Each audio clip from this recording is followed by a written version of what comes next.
It's called the city of 10,000 lamps. It's called the city of 10,000 Buddhas. Started with. We're continuing this series of talks on stories. This is the second story. The first one was about 2 weeks ago. But people like stories, and I'll try and tell a few stories that have some principle underlying them about my time with Master Hsuan Hua that I experienced myself. One time I asked the Master to teach me Tumo fire, which is the Tibetan system of generating psychic heat in the abdomen. And it was brought to fame by Tibet's great yogi Milarepa, whom the Master was well aware of. And he knew that, the Master knew that he was somebody I idolized considerably during my almost my entire years at Gold Mountain and Tathagata Monastery, 10 years. I took a vow early on when I was just beginning my monk career to only wear one layer of clothes during the daytime, and only put on blankets or wear padded clothing other times. So most of the time, or half of the time, when I wasn't sleeping, I was wearing something similar to this, and a t-shirt underneath or something.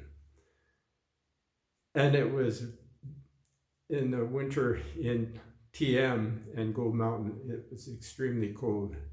Sometimes I would get so cold, a few times in ceremonies, I was so cold that I started to get cold inside, not just outside. I could feel my stomach getting chilled inside. So maybe that's partially why I was motivated to learn the psychic heat. So I asked the Master to teach me the Tumo fire, which is one of the 6 yogas of Naropa, by the way. And the Master, some people don't know, but he was a master of the 6 yogas of Naropa. And he was even given a tantric hat with the 5 Buddhas from the tantric master. And Shifu always kept it secret who gave it to him, but he had one. And so he knew the Tumo fire quite well. And he actually demonstrated it in his youth, maybe not even knowing that's what it was called.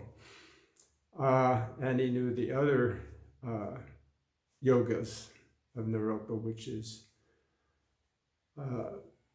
transference of consciousness, inhabiting dead bodies, and so forth.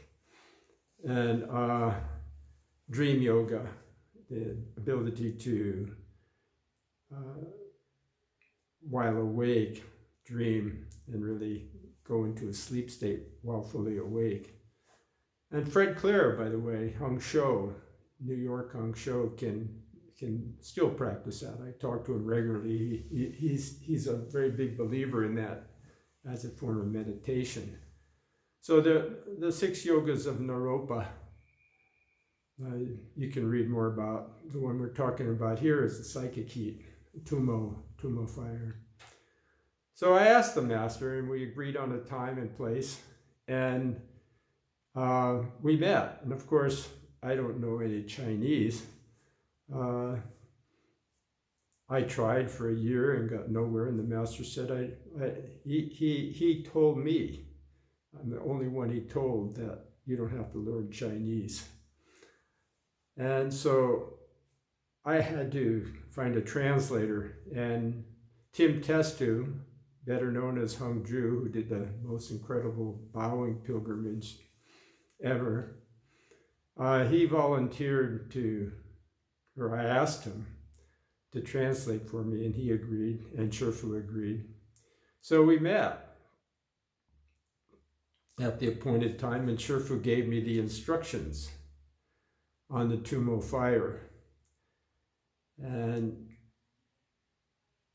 I cannot tell you what they are, because you might practice them wrongly and hurt yourself,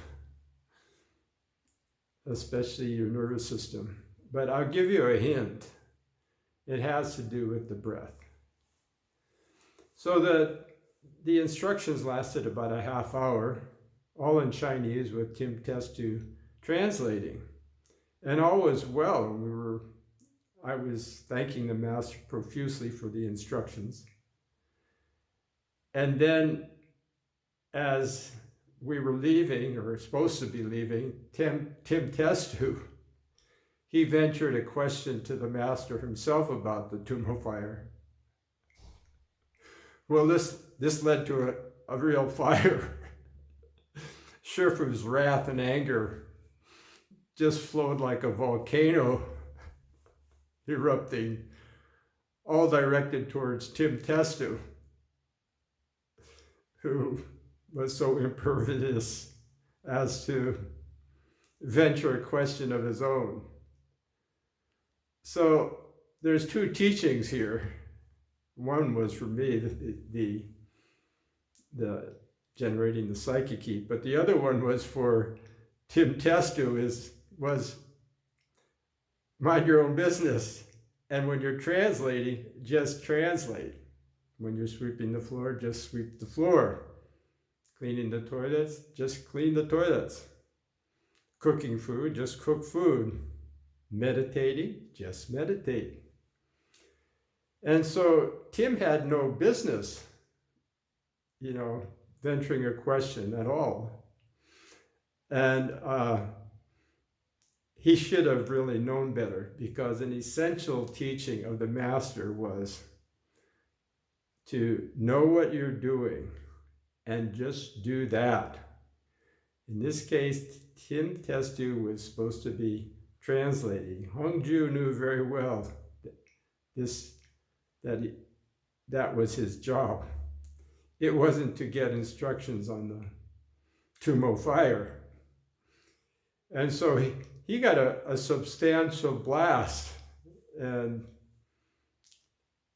whenever the master gave us a substantial blast, we really learned something. You couldn't help but learn something. So that's the story for today. Story number 2.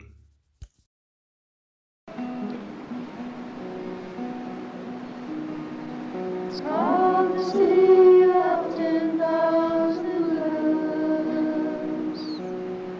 It's called the City of 10,000 Buddhas. Started with about to bring enlightenment to every living thing.